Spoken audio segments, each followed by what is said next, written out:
किसने देखा है जीवन? पीढ़ियाँ गुजर गईं, जिन्होंने संघर्ष किया था वो इसे नहीं देख पाए। जिन लोगों ने जान खपाई, जिसने अपना पूरा जीवन दिया, वो इसे नहीं देख पाए। पक्ष को भी सरकार के साथ आ करके जो है, यदि प्राप्ति में अमृत सामने आने वाला हो हाँ, तो कौन असुर है, कौन सुर है? अमृत मूल्यवान है। और अगर नहीं कोई कर रहा है तो इसका दुर्भाग्य है। आप कल्पना तो करिए कि असुरों ने भी इस बात को ठीक माना था। कथा यहाँ खत्म नहीं होती है। प्रस्ताव हुआ तो असुर तैयार हो गए, बोले हम अमृत की प्राप्ति है तो हम साथ चलेंगे समुद्र मंथन के लिए। नमस्कार, मैं अर्चना तिवारी आप सभी का स्वागत करती हूं दराज धर्म पर। आप सोशल मीडिया में पूरी तरीके से ये देख रहे होंगे कि चारों शंकराचार्य जी के ऊपर जो है वो राजनीति बड़ी तेज हो चुकी है। लोग कह रहे हैं कि शंकराचार्य जो हैं वो राम मंदिर से किनारा बना रहे हैं, क्योंकि राम मंदिर जो है वो पूरी तरीके से राजनीतिक हो चुका है। तो फिलहाल जो मेरी उपस्थिति है वो अयोध्या में हनुमंत निवास के जो महंत हैं हमारे साथ मिथिलेश नंदिनी शरण जी के पास में मौजूद हूँ, और इनका परिचय मैं आप लोगों को बताऊं ताकि आप लोगों को ये इंटरव्यू सुनने में आप बड़ी ही धैर्य से सुने ये इंटरव्यू, ताकि आपके भी जो सवाल हैं, जो भी सवाल आपके मन में आ रहे हैं वो सब कुछ क्लियर हो जाए। कि ये है कि राम मंदिर में जो भी पुजारी अभी नियुक्त हो रहे हैं उनमें 3 पैनल बैठे थे उनका इंटरव्यू लेने के लिए, उनमें महाराज जी की उपस्थिति थी। इन्होंने भी उन पुजारियों का जो है वो इंटरव्यू लिया था। तो मैं जो भी सवाल करूंगी आप लोगों के भी सवाल होंगे, धैर्य से सुनिएगा, सारे सवालों का बहुत अच्छे से जवाब देंगे। गुरुजी आपका बहुत बहुत स्वागत है राजधर्म पर। स्वागत है अयोध्या में। मेरा भी स्वागत है अयोध्या में। राजनीति का कैसे आप स्वागत करेंगे अयोध्या में, क्योंकि राम के ऊपर राजनीति बड़ी तेज हो रही है। हम राम के द्वारा स्पर्श किए गए और चुन लिए गए केवट को भगवान का पार्षद मानते हैं। हम राम के द्वारा अपना लिए गए राक्षस वंश में उत्पन्न विभीषण को परम भक्त मानते हैं। हम श्री राम के द्वारा चुन लिए गए वानर राज हनुमान को अपना आराध्य मानते हैं। जो राजनीति श्री राम के गौरव और उनके मंदिर और उनके भाव की प्रतिष्ठा इस देश में करेगी, उसको हम भगवान के पार्षद की तरह स्वीकार करेंगे। क्यों नहीं स्वीकार करेंगे? यदि हमारे लिए प्रामाणिकता श्री राम से ही चुनी जाती है तो महाराज रामादर्यो धन्य सोई। गोस्वामी जी कहते हैं जिसने श्री राम को आदर दिया और जिसको श्री राम ने आदर दे दिया वही तो धन्य है। एक बार राम नाम जो लेता है, हमारे आचार्य ने कहा है, एक बार जो नाम बदे तिस ऊपर बहु बलिहारी है, तिसकी महिमा अगम कहन लायक नहीं सुमति हमारी है। एक बार भी जिसने राम राम पुकारा वो धन्य है। जिस राजनीति ने इस देश को दशकों तक जय श्री राम का कीर्तन करने के लिए प्रेरित किया हो, उसका क्यों नहीं स्वागत करना चाहिए? स्वागत कर रहे हैं। अवश्य करना चाहिए। तो यहाँ पर शंकराचार्य जो हमारे 4 प्रमुख शंकराचार्य जी हैं उनके ऊपर राजनीति बड़ी गर्म हो रही है। पहले तो ये आया, मतलब यहाँ तक बात आ गई कि 2 शंकराचार्य जी ने पत्र भी लिख दिया कि सभी को जाना चाहिए राम मंदिर का दर्शन करने, लेकिन 2 शंकराचार्य जी जो हैं अभी तक उनका ना कोई ऐसा पत्र आया है, ना ही कोई उनकी बात आई है। तो मैं ये पूछना चाहती हूँ, क्या शंकराचार्यों में भी राजनीति आ गई है क्या? गोस्वामी जी ने एक बहुत प्यारी पंक्ति लिखी है, नैन दोष जा कहूँ जग होई, पीत वरण शशि कह नर सोई। पीलिया हो जाता है किसी को, आँख खराब हो जाती है किसी की, तो उसको दिव्य धवल चंद्रमा भी पीला दिखाई पड़ता है। और एक और अच्छा उदाहरण दिया है, उसका आप प्रैक्टिस करके देख सकती हैं। चितव जो लोचन अंगुली लाए, प्रगट जुगल शशि तेहि के भाएं। आँख की पुतलियों में उंगली गड़ाकर देखिए तो 2 चंद्रमा दिखाई पड़ता है। बचपन में किया होगा। बहुत से लोग हैं जिनके नेत्रों में कुतर्क की उंगली गड़ी हुई है, उनको हर चीज़ बिगड़ी हुई दिखाई देती है, उखड़ी हुई दिखाई देती है। शंकराचार्य इस देश में पीढ़ियों से पूजे गए धर्माचार्य हैं और यह देश उनकी पादुका पूजता है, उनका सम्मान करता है। राजनीति से उनका क्या लेना देना? राजनेता देखते हैं तो वो तो राजनीति ही देखते हैं। वो नदी के पानी में भी राजनीति देख लेते हैं, वो आकाश की विशालता में राजनीति देख लेते हैं, वो पेड़ों के पत्तों में राजनीति देख लेते हैं, क्योंकि वो यही करने चले हैं। जैसी दृष्टि वैसी सृष्टि। राजनीति के लोग राजनीति देख रहे हैं, शंकराचार्य राजनीति नहीं कर रहे हैं। देश में बहुत दिनों की प्रतीक्षा के बाद और बहुत बड़े संघर्ष यात्रा के बाद रामलला अपने घर में विराजमान हो रहे हैं, और इसमें सभी पूज्य शंकराचार्यों की पूर्व परंपराओं ने योगदान किया है, उनका संघर्ष है, उन सब ने इसमें प्रयत्न किया है। भारत के बृहत्तर भारत के संत समाज ने, श्रद्धालु समाज ने, विभिन्न वर्गों के लोगों ने इस यात्रा में अपने अपने स्तर पर अपने अपने समय में श्रम किया है, और श्री रामलला अपने मंदिर में विराजमान हो रहे हैं। तो इस देश के धर्मप्राण जनता के सौभाग्य की तरह ये है, इसमें कोई मतभेद नहीं है। लेकिन मीडिया को ब्रेकिंग न्यूज़ चाहिए, राजनीति के लोगों को, और ख़ास तौर से राजनीति के एक ऐसे धड़े को जो अप्रासंगिक हो गया है इस प्रसंग के सामने आने से। जो कहते थे कि श्री राम इस देश का इतिहास ही नहीं है, एक प्रोपेगेंडा है, तो उनके लिए तो बेचैनी की बात है। बेचैनी की बात है, लेकिन मैं बतौर हिंदू, मैं एक हिंदू हूँ, तो इसलिए मेरे मन में भी सवाल आता है। जब मैं चूँकि मैं एक धर्म से आती हूँ, हमारे धर्म में बोला जाता है शंकराचार्य एक बहुत बड़ा पद है। अगर वो सवाल उठाते हैं मंदिर के ऊपर, तो मेरे मन में भी सवाल आता है, और लाखों करोड़ों लोग होंगे उनके मन में भी सवाल आएगा कि वो इस बात को कह रहे हैं कि मंदिर जो होता है वो भगवान की पूरा शरीर होता है, और शरीर अभी पूरा नहीं हुआ है, और आप जो है प्राण प्रतिष्ठा कर रहे हैं, तो इससे तो क्या होगा, विकलांग हो जाएगा पूरा। बहुत सारे कालखंड अयोध्या ने देखे हैं, बहुत सारी परिस्थितियां देखी हैं। इसी अयोध्या ने देखी हैं जब दौड़ा दौड़ा करके कार सेवकों को गोली मारी गई, तब यहाँ देवता निवास करते थे। इसी अयोध्या में देखा गया है कि साधुओं को सरयू जल का स्पर्श करने से रोक दिया गया था, तो उस दिन देवता निवास करते थे। अयोध्या ने तो बहुत सारा समय देखा है। इस अयोध्या में श्री राम छोड़ करके जा रहे हैं और अयोध्या के लोग छाती पीट रहे हैं, चक्रवर्ती सम्राट दशरथ सिर पटक पटक कर प्राण त्याग कर रहे हैं, तो क्या उस समय अयोध्या में असुर निवास करते थे? हम तो राम जी की लीला के तौर पर इसको देखते हैं। 14 वर्ष श्री राम के बिना अनाथ रही अयोध्या, रोते हुए अयोध्यावासी, क्या उस समय यहाँ असुर बसे थे? जिसमें असुर बसेंगे वो अयोध्या क्यों होगी? महर्षि वेदव्यास की वाणी, महर्षि वाल्मीकि की वाणी और अष्टचक्रा नवद्वारा देवानाम पूर अयोध्या, जो वेदों की वाणी है, इसका अर्थ क्या होगा? तो हम तो इसी में निष्ठा रखते हैं और उसी तरह से देखते समझते हैं। सभी आचार्यों का सम्मान है, उन्होंने कोई बात कही है तो सोच विचार कर कही होगी। आप उनके सामने बैठें, उनसे निवेदन करें, वो जरूर इसको स्पष्ट करेंगे। आचार्य जी, मुझे एक और बात आपसे जैसे पूछनी है कि यहाँ पर बोला जा रहा है कि बहुत जल्दीबाजी में हो रहा है, मतलब मंदिर जो है वो बहुत जल्दीबाजी में हो रहा है। क्या आपको भी लगता है कि जल्दीबाजी में हो रहा है कि बहुत लेट हुआ है? बहुत देर हो चुकी है, वर्षों तो फिर भी लग गए। शिलान्यास कब हुआ था? प्रतिष्ठा कब करने जा रहे हैं? और दूसरी एक बात समझने की है, किसने देखा है जीवन? पीढ़ियाँ गुजर गईं, जिन्होंने संघर्ष किया था वो इसे नहीं देख पाए। जिन लोगों ने जान खपाई, जिसने अपना पूरा जीवन दिया, वो इसे नहीं देख पाए। हर चीज़ को, अभी एक आपने वाक्य कहा था और वो बहुत महत्वपूर्ण वाक्य है कि राजनैतिक दृष्टि। हम क्यों सब चीज़ों को राजनैतिक फ्रेम में देखना चाहते हैं? क्यों हमारा ये आग्रह है कि राम मंदिर के निर्माण को भी उसी तरह देखें, इसके तिथि निर्धारण को भी उसी तरह देखें? ये तो हमारी कुंठा है ना। हम चश्मा पहन के देखने लगेंगे तो सब कुछ उसी रंग का दिखाई देने लगेगा। हमें भगवान ने आँख दी है, आँख से देखना चाहिए। सदियों की प्रतीक्षा, बलिदान और पीड़ा की कथाओं के बाद ये अवसर सुलभ हुआ है और उसमें रामलला विराजमान होने जा रहे हैं। क्या ये सुख काफ़ी नहीं है? क्या ये सूचना अपने आप में पर्याप्त नहीं है कि जिसकी कल्पना भी संभव नहीं थी वो साकार हो रही है? असंख्य असंख्य भारतीय जन की जो यात्रा है, जो पीड़ा है, जो उन्होंने भोगा है, उसको प्रतिष्ठित कर रहे हैं। और एक दूसरी बात यहाँ देखनी चाहिए, शास्त्रों की अपनी मर्यादा है, सिद्धांतों के अपने मूल्य हैं। श्री राम की महिमा क्या है? स्नान करके सरयू जल से, गंगा जल से नहा करके, शुद्ध हो करके एक अर्चक बैठता है भगवान का आराधन करने, फिर हमारा सारा समाज जो विद्वानों का है, पंडितों का है, वो जल छिड़कता है उनके ऊपर और कहता है कि अपवित्रः पवित्रो वा सर्वावस्थांगतोऽपि वा यस्मरेत् पुंडरीकाक्षं सबाह्याभ्यंतरः शुचिः। किसी भी अवस्था में गया हुआ व्यक्ति पुंडरीकाक्ष कमलनयन भगवान का स्मरण करता है और पवित्र हो जाता है। तो नहलाया क्यों सर्दी में उसे? क्या भगवान का स्मरण पवित्र करता है? ये प्रतिज्ञा झूठी है। फिर जब आप तिथि मुहूर्त नक्षत्र का ज्ञान शुरू करते हैं और कहते हैं कि मुहूर्त भी वही हैं, तिथि भी वही हैं, काल भी वही हैं, और फिर आप श्लोक पढ़ते हैं तदेव सुदिनम लग्नम तदेव तारा बलम चंद्र बलम तदेव विद्या बलम दयु बलम तदेव लक्ष्मीपते तेंगृहम स्मरामि सीतापते तेंगृहम स्मरामि।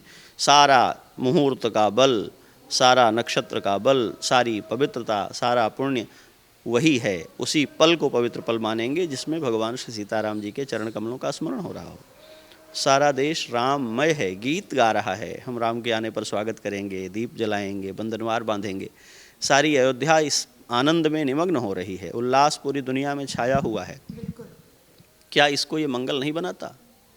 एक सत्पुरुष के संकल्प से इतिहास बदल गया है, यह अयोध्या का उदाहरण है।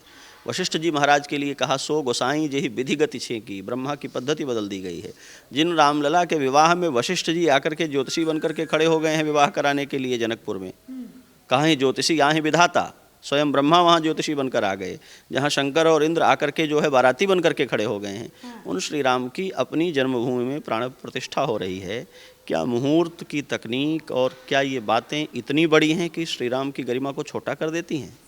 क्या इसलिए इस पर्व का तिरस्कार? मैं सम्मान करता हूँ शास्त्र की परंपराओं का, और इस देश के एक प्रामाणिक शास्त्रज्ञ ने मुहूर्त दिया है और उस पर काम हो रहा है। और जब भी आप कुछ करते हैं, आलोचना तो सभी प्रसंगों की होती है। चक्रवर्ती दशरथ जी महाराज राम जी को राजा बनाने जा रहे थे और उन्हें नहीं बनने दिया गया, और रोकने के लिए कोई लंका से नहीं आया था, अयोध्या राजमहल के लोग थे। तर्क हर अवस्था में किसी भी बात को लेकर हो सकते हैं, निर्भर ये करता है कि आपकी निष्ठा किस तर्क के साथ जा रही है। निष्ठा किस तर्क के साथ जा रहे हैं। हम अयोध्यावासी और ये भारत, ये किसी भी और विचार से अपनी निष्ठा को श्री राम के साथ जोड़ता है, ये ज़्यादा बड़ी बात है। आज नहीं, मैं इतिहास में जाऊंगा तो देर लग जाएगी। बहुत सारे महापुरुषों ने राम मंदिर आंदोलन के लिए और गोरक्षा आंदोलन के लिए अपने व्यक्तिगत आचार को कहा ये नीचे रखेंगे, ऊपर रखेंगे इस लक्ष्य को, और इससे हम आगे बढ़ेंगे। क्यों कि जब आपको बड़े आप देखें भागवत महापुराण को, भगवान कहते हैं कि असुरों के साथ संधि कर लो देवताओं को। अच्छा। देवराज इंद्र कहते हैं हम नहीं कर सकते, तो भगवान कहते हैं नहीं, असुरों के साथ भी संधि करो। क्यों? अरयोप ही संधेया सति कार्यार्थ गौरवे। जो कार्य सिद्ध हो रहा है उसका गौरव क्या है ये देखना चाहिए।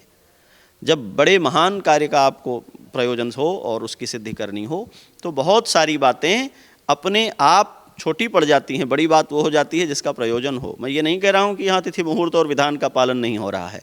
मैं ये कह रहा हूँ कि यदि किसी पक्ष से वो आलोच्य हो तब भी वो अर्थहीन हो जाता है।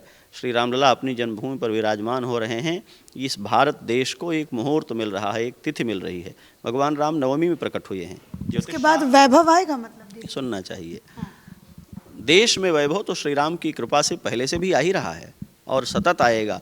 भारत अपने चरित्र से वैभव प्राप्त कर लेगा, और वो श्री राम का चरित्र उसमें जब तक व्याप्त रहेगा तब तक वैभव प्राप्त होता रहेगा। ये सोचना ठीक नहीं है कि राम मंदिर से हम अर्थव्यवस्था ठीक करेंगे, ये एक प्रतीकात्मक बात है। अर्थव्यवस्था तो ठीक होगी राम के चिंतन से, जिसको गोस्वामी तुलसीदास 500 साल पहले लिख गए हैं। जब मंदिर नहीं बना था, जब फैसला नहीं आया था, जब देश नहीं इस परिस्थिति में था, तब उन्होंने लिखा था, तुलसी बुझाई एक राम घनश्याम हीते, आग बढ़वागी ते बड़ी है आग पेट की। ये जो पेट की आग है जिसमें मनुष्यता जल रही है, ये बुझेगी तो राम से बुझेगी, और ये तब बुझेगी जब एक मनुष्य किसी दूसरे को भूखा देखकर अपना हिस्सा देने के लिए तैयार हो जाएगा, और ये श्री राम करवाते हैं। तो ये बहुत प्रतीकात्मक बात है। ये बात ठीक नहीं है कि राम मंदिर बनने से देश की अर्थव्यवस्था चलने लग जाएगी, लेकिन राम मंदिर बनना उस अर्थव्यवस्था में जिस चरित्र की अपेक्षा है उसका विकास कर देगा, ये मेरा विश्वास है, और हम इसी दृष्टि से देखते हैं इसे। आप इसी दृष्टि से देखते हैं। आपने कहा कि असुरों के साथ भी संधि कर लेना चाहिए, हमारे शास्त्रों में लिखा है। महान प्रयोजनों की सिद्धि के लिए, आधे वाक्य से नहीं, पूरा वाक्य। जब प्रयोजन इतने बड़े हों जिनसे लोक का कल्याण हो, तो मित्र कौन है और शत्रु कौन है, इस तरह के विचार छोटे हो जाते हैं। बड़ा विचार यह हो जाता है कि इससे लोक मंगल होने वाला है और इसलिए इस दिशा में आगे बढ़ना चाहिए। विपक्ष को भी सरकार के साथ आ करके जो है, यदि प्राप्ति में अमृत सामने आने वाला हो तो कौन असुर है कौन सुर है, अमृत मूल्यवान है। और अगर नहीं कोई कर रहा है तो इसका दुर्भाग्य है। आप कल्पना तो करिए कि असुरों ने भी इस बात को ठीक माना था। कथा यहाँ खत्म नहीं होती है। प्रस्ताव हुआ तो असुर तैयार हो गए, बोले हम अमृत की प्राप्ति है तो हम साथ चलेंगे समुद्र मंथन के लिए। आज किसी की मेधा, आज किसी का चिंतन असुरों के भी नीचे चला गया है कि वो अपनी राजनीतिक प्रतिद्वंदिता में श्री राम की उपेक्षा कर रहा है। शत्रु भी कहे कि चलो मंदिर दर्शन करने चलते हैं तो जाना चाहिए, क्योंकि कहने वाला शत्रु है, लेकिन मंदिर दर्शन से कृपा तो दोनों को मिलने वाली है। ये कुंठा कि इसलिए कि इसको सत्ता पक्ष ने या इसको सरकार ने मोटिवेट किया है या इसमें वो लग गए हैं, इसलिए हमारे लिए श्री राम गर्हित हो गए हैं। शत्रु भी भगवत प्रसाद ला करके देता है तो उसको लिया जाना चाहिए, उसको स्वीकार किया जाना चाहिए। जिसको अपने जीवन में मूल्य कैसे परखे जाते हैं इसका विवेक न हो, जिसको अपने जीवन में यही पता नहीं हो कि क्या ग्रहण करना है क्या त्यागना है। गोस्वामी जी ने कहा है, संग्रह त्याग न बिनु पहचाने। नीति शास्त्र कहता है, बालादपि सुभाषितम, कल्याण की बात बच्चा भी कहे तो स्वीकार करनी चाहिए। अमेध्यादपि कांजन, अपवित्र परिस्थिति से भी स्वर्ण हो तो उसका ग्रहण हो जाता है, क्योंकि वो अपवित्र नहीं होता है। ठीक है, हमारे यहाँ तमाम सारी ऐसी वनस्पतियाँ हैं जो विष हैं, लेकिन उनसे औषधियाँ बनती हैं और बनाई जाती हैं। विषादप्यमृतम ग्राह्यम, नीति कहती है जहर से भी अमृत तत्व मिलता हो तो लेना चाहिए। किसी भी पक्ष से रामलला का दर्शन प्राप्त हो रहा है, राम जन्मभूमि की प्रतिष्ठा हो रही है, और जो विरोध कर रहे हैं उनकी पीढ़ियों ने इसमें हाथ पांव मारे हैं ढेर सारे, उसका इतिहास है, मैं अभी उसमें जा नहीं रहा हूँ। इतिहास में थोड़ा सा जाइए ना, बताइए ना। तो श्री रामलला के नाम पर राजनीति करने के कारण जिस भाजपा की और नरेंद्र मोदी की आलोचना हो रही है, उनसे पूछना चाहिए था कि राजीव गांधी ने अपनी चुनावी यात्रा सरयू तट से क्यों प्रारंभ की थी? वो राजनीति नहीं थी क्या? जो पार्टी लिख कर देती है कि राम का अस्तित्व ही नहीं है, वही पार्टी शिलान्यास कर दी थी, तब यहाँ मुहूर्त देख करके किया गया था रामालय ट्रस्ट के द्वारा क्या? जाकर के उसका भी तो पता करना चाहिए। जब रामलला की जगह को घेर करके उस पर ढांचा यहाँ बना हुआ था, उस समय यहाँ शिलान्यास हो चुका था। इतिहास खोलिए जाकर के आप, तो जब ढांचा रामलला की जगह पर बना था तो शिलान्यास कहाँ हो गया था? ये अंतहीन बातें हैं, ये हम लोगों के मुंह से अच्छी नहीं लगती हैं। आपने छेड़ा है तो हमने ध्यान दिला दिया है। ये इसका कोई तात्पर्य नहीं है। केवल एक बात, देश में राम इस देश के प्राण तत्व हैं। लाखों वर्षों में बहुत अच्छे मुहूर्त आए हैं, बहुत खराब मुहूर्त आए हैं, बहुत अच्छा समय आया है, बहुत बुरा समय आया है। आज यदि रामलला अपनी गर्भगृह में फिर से विराजमान होने जा रहे हैं तो ये किसी पत्रा पंचांग की बदौलत नहीं आया है। ये श्री राम का अप्रमेय वैभव है। ये किसी ज्योतिषी के मुहूर्त विचार करने से नहीं आया है। ये श्री राम का तेज है। ये किसी एक व्यक्ति के आंदोलन, किसी एक यात्रा के श्रेय से नहीं आया है। ये तो श्री राम की कृपा है कि आंदोलन में मरने वाले लोगों को धन्य कर दिया उन्होंने ये अवसर दे दिया। गोस्वामी जी कहते हैं, गई बहोर गरीब नवाजू। सुग्रीव अपने बल से नहीं बाली को मार सकते थे, राम खड़े हो गए तो सुग्रीव विजेता हो गए। विभीषण की हिम्मत नहीं थी लंका का राज्य ले लेते, राम खड़े हो गए तो विभीषण लंकाधिपति हो गए। ये राम की कृपा है कि जिन लोगों ने हमारे लिए जान खपाई है, मरे हैं, कष्ट सहा है, उनको ये अवसर मिले कि उत्सव मनाएं। भगवान की कृपा से, उनके अप्रमेय वैभव से ये होने जा रहा है। इस लोकतंत्र में जहाँ राम का नाम लेने पर व्यक्ति को समझ लिया जाता था कि ये सांप्रदायिक हैं, उस लोकतंत्र में सारी दुनिया राम राम जप रही है। ये किसी के करने से होता है। रामलला की कृपा हो गई है, योगी जी को इसका श्रेय मिल रहा है, कोई रोक नहीं सकता। रामलला की कृपा हो गई है, नरेंद्र मोदी को इसका श्रेय मिल रहा है। कोई सर पीटे, कोई छाती कूटे, ये कोई छीन नहीं सकता, क्योंकि जिसको भगवान बड़ा बनाना चाहते हैं वो किसी के रोके रुकता नहीं। जिन ध्रुव को पिता की गोद से उतार दिया गया था, उन ध्रुव को ध्रुवलोक मिल गया, कोई रोक लेगा क्या? परमात्मा जिसको देते हैं वो बड़ा होता है। भगवान बड़े हैं, भगवान बड़ा बना सकते हैं। इसलिए इसमें इस तरह की कुंठाएं कि समय ऐसा है, कि मुहूर्त ऐसा है, कि आकार ऐसा है, कि प्रकार ऐसा है, ये हमारे मन के छोटेपन को प्रकट करते हैं। और ये भी प्रकट करते हैं कि क्या हमारी सोच समझ रामत्व से बड़ी है? तो ये सोचिए कितने अभागे हैं वो राजनीतिक पार्टी जो राम मंदिर से जो है वो दूरी बना रहे हैं। बहरहाल, जो एक मेरे दर्शकों का मतलब वो जो यंग पीढ़ी होगी, जो 18-19 साल के बच्चे होंगे, जिनको नहीं पता मंत्र वगैरह, जो हमारे परंपराओं से दूर है, वो ये सच में पूछेंगे, जो आस्था नहीं रखते होंगे भगवान में, वो पूछेंगे कि सच में राम जी जो है वो जो 5 वर्ष के जो रामलला की जो मूर्ति बन रही है उसमें सच में भगवान जी आने वाले हैं क्या उसमें?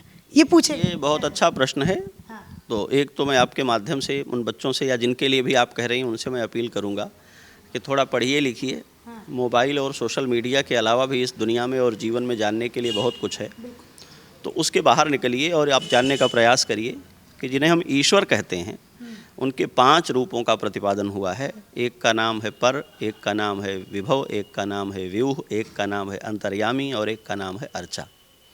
मंदिर में जो भगवान विराजमान होते हैं, ये भी बिल्कुल 24 कैरेट 100% भगवान हैं। और उनको एक शास्त्र की प्रक्रिया के द्वारा प्रतिष्ठित किया जाता है।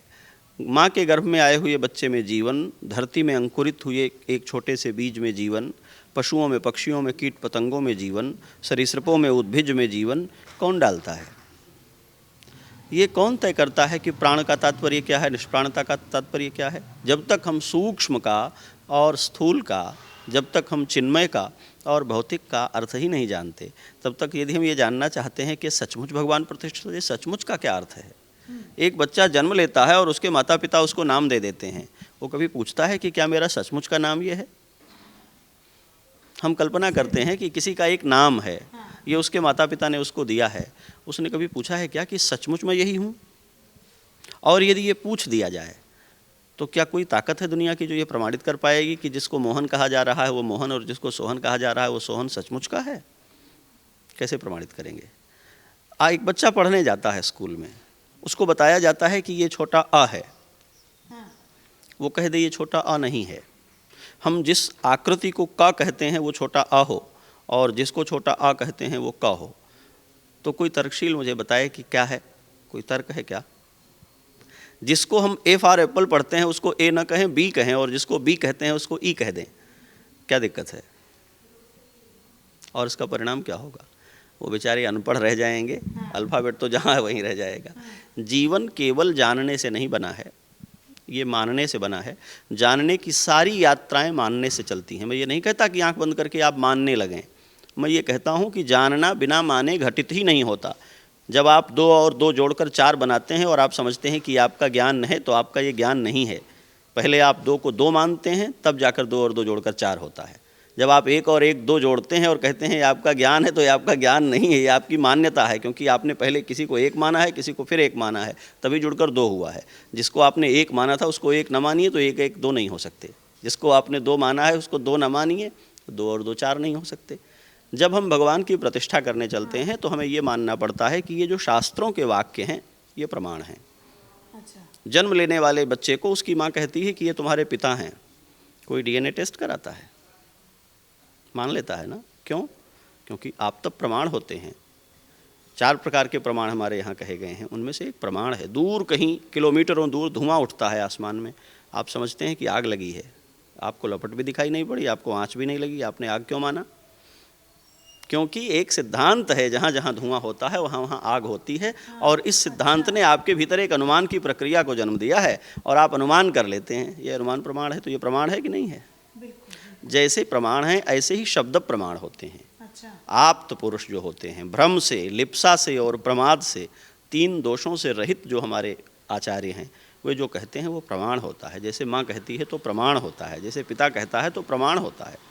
ऐसे ऋषियों और शास्त्रों के द्वारा एक प्रक्रिया हमें दी गई है, और उसका प्रमाण उनकी वाणी है, और उसके अनुसार एक विधि व्यवस्था का पालन करके भगवान के प्राणों का आधान उसमें किया जाता है। यह सारा जगत भगवान से ही तो प्राणित हो रहा है। प्राणन तो वही करते हैं, और कौन करता है? डॉक्टर प्राणन करते हैं क्या? यदि हम लॉजिकली पूछना चाहते हैं कि कैसे प्रतिष्ठा हुई, तो फिर पूरा मेडिकल साइंस बता दे कि वो कौन सा तत्व है जो प्राण कहलाता है, और जब चला जाता है तो डॉक्टर हाथ खड़े कर देते हैं। जब हम निष्प्राणता की व्याख्या नहीं कर सकते तो हम प्राणन होने की प्रक्रिया पर ही प्रश्न कैसे कर सकते हैं? क्योंकि हमारे पास तो इसका विज्ञान ही नहीं है। इसका विज्ञान तो ऋषियों का दिया हुआ विज्ञान है, और शास्त्र भी प्रमाण हैं, शब्द प्रमाण होते हैं। उनके अनुसार ये पूरी प्रक्रिया की जाती है, और उन्हें सीखना चाहिए, उन्हें जानना चाहिए, उन्हें परखना चाहिए। तर्क करने का अधिकार उसे है जिसे तर्क की प्रक्रिया पता हो, उसका अस्तित्व पता हो। प्रश्न करने का अधिकार उसे है जिसको प्रश्न में उठाए गए सिद्धांत पता हो। कुछ भी पूछना या कुछ भी जिज्ञासा करना आपका मनोरंजन कराता है, ये सिद्धांत नहीं बनता। सिद्धांत नहीं बना। अच्छा गुरुजी, मैं एक और चीज़ आपसे पूछना चाहूँगी कि मतलब जैसे बहुत सारे लोगों को वो मुझे कह रहे थे, यहाँ पे संस्कृत विद्यालय के मुझे जो आचार्य हैं वो कह रहे थे कि अयोध्या में क्या ऐसी कमी है जो काशी से लोगों को बुलाया जा रहा है? तो इसमें जब आपके घर में आयोजन होता है, शादी ब्याह होता है, तो आपके घर में सदस्य कम होते हैं, इसलिए आप बुलाते हैं क्या लोगों को? अपनी क्षमता से ज़्यादा लोगों को आप बुला लेते हैं। कमरे नहीं होते घर में, रहने की जगह नहीं होती घर में। आपसे कोई पूछता है कि इतने आदमी क्यों बुला लिए जितने रूम्स नहीं थे? आपको होटल बुक करने पड़ते हैं, आपको किराए के बिस्तर मंगाने पड़ते हैं। इतने लोग आ जाते हैं कि आपकी रसोई में खाना नहीं बन सकता है, आपको कैटरिंग करनी पड़ती है। क्यों बुलाते हैं? श्री राम सबके हैं। ये प्रतिष्ठा केवल राम की नहीं है, ये प्रतिष्ठा इस देश की सदियों पुरानी आकांक्षा की है। तो उनका प्रतिनिधित्व करने वाले लोग आने चाहिए। और भारतवर्ष में काशी को ज्ञान की नगरी के रूप में गीतों में गाया जाता है। गांव-गांव में, घर घर में यज्ञोपवीत के समय बच्चे उठते हैं, कहाँ जा रहे हो? बोले काशी पढ़ने जा रहे हैं। अयोध्या वैराग्य की भूमि है, भक्ति की भूमि है। भक्ति महारानी के बेटे हैं ज्ञान और वैराग्य, कम और ज़्यादा का प्रश्न ही नहीं। एक वैरागी झाड़ देगा तो 10-20 ज्ञानी गिरेंगे, समझे? ज्ञानी होने के तर्क से नहीं बुलाया जा रहा है, इसलिए बुलाया जा रहा है कि जब हमारे रामलला प्रकट हुए थे तो भगवान शिव ज्योतिषी बनकर महीना भर तक अयोध्या में भटकते फिरे थे। गोस्वामी जी ने जब कथा कही तो कहा कि वो पार्वती जी से कहते हैं कि मैं क्या बताऊं, चक्रवर्ती जी का वैभव इतना था, देवताओं को मंत्र बोलकर बुलाया गया, पूजा पद्धति देकर विदा कर दिया गया, और हम लोग बाल लीला ही नहीं देखने पा रहे थे। शंकर जी ने कहा तो क्या हुआ? बोले हमें चोरी करनी पड़ी। काकभूषण जी को साथ लेकर ज्योतिषी बन करके गए और घूमते रहे, इनका हाथ देखा, उनका मस्तक देखा, उनका भविष्य बताया, और तब धीरे धीरे कुछ दिन में हमारा प्रवेश हुआ। तो हम अंतःपुर में गए, माँ कौशल्या ने हमें बुलवाया, तो हम रामलला को गोद में लेकर के उनका भाग्य बताने के बहाने उनका दर्शन कर पाए। एक बार फिर से रामलला प्रतिष्ठित हो रहे हैं, हमारे भूत भावन शंकर जी को फिर यहाँ पर ज्योतिषी बन करके आना पड़े, छलपूर्वक आना पड़े, तो ये ठीक नहीं है ना। तो न्योता चला गया। तो उन ब्राह्मणों के वेद मंत्रों के माध्यम से, उनके आचार्यों के माध्यम से हमारे भगवान शिव आकर के रामलला की प्रतिष्ठा देखेंगे। हमें उस कथा में जाना पड़ेगा जो श्री राम के जीवन चरित्र को व्यक्त करती है। ये राजनीतिक समीकरणों से तय नहीं होगा। यह सारा देश राम का है। केवल काशी को बुलाया गया है क्या? बृहत्तर भारत की 150 से अधिक परंपराओं के प्रतिनिधियों को बुलाया गया है। हर प्रकार के सामाजिक अवधारणा के लोग, सीमांत में बसे हुए जो ट्राइब्स हैं, उनको निमंत्रित किया गया है। ये क्या तर्क है कि काशी के लोगों को क्यों बुलाया गया? 7 मोक्षदायिनी पुरियाँ भारतवर्ष में हैं, जिनका मस्तक अयोध्यापुरी है और काशी नासिका है। आप किसी स्वरूप की कल्पना कर सकते हैं उसकी नाक ही नहीं हो, तो काशी के लोगों को क्यों नहीं बुलाया जाएगा? क्या वृंदावन के लोग नहीं बुलाए गए हैं? क्या उज्जैन के लोग नहीं बुलाए गए हैं? क्या कांची के लोग नहीं बुलाए गए हैं? ये तो बात ही नहीं होती। सबको बुलाया गया है। काशी से भगवान शिव राम भक्ति के आचार्य हैं, वैष्णवों में परम शिरोमणि हैं, और श्री रामानंदी उपासना में भगवान शिव का परम सम्मान है। शंकर जी के बिना कैसे हो जाएगा? भगवान राम की बारात में भी शंकर जी नेतृत्व कर रहे थे, आगे आगे चल रहे थे। आप देखिए उसको उठा करके। तो यहाँ राम जी के यहाँ जब आयोजन हो रहा है तो सगे संबंधी रिश्तेदार नहीं बुलाए जाएंगे क्या? वो सब बुलाए जा रहे हैं। इसको उत्सव की दृष्टि से देखना चाहिए, इसको एक मांगलिक प्रयोजन की दृष्टि से देखना चाहिए, और इसी तरह सब लोगों को बुलाया जा रहा है।